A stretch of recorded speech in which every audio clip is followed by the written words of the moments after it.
اعوذ باللہ من الشیطان الرجیم، بسم اللہ الرحمن الرحیم۔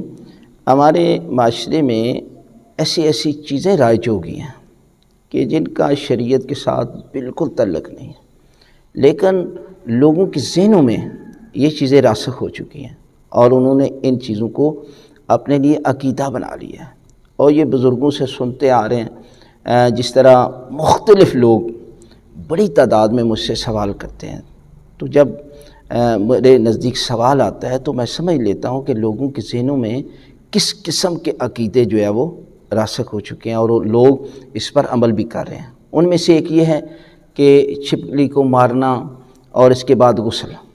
حالانکہ چھپکلی کو مارنے کا بہت بڑا اجر و ثواب ہے، اور غسل دیکھیں غسل کب کیا جاتا ہے؟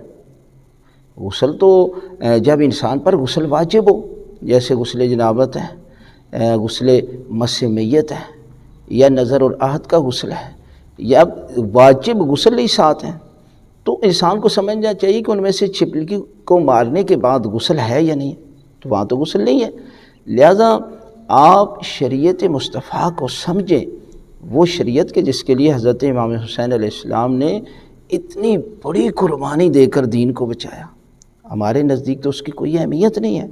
لہذا آپ سمجھیں کہ چھپکلی کو مارنے کے بعد غسل واجب نہیں ہوتا، بلکہ چھپکلی کو مارنا بہت بڑا اجر اور ثواب۔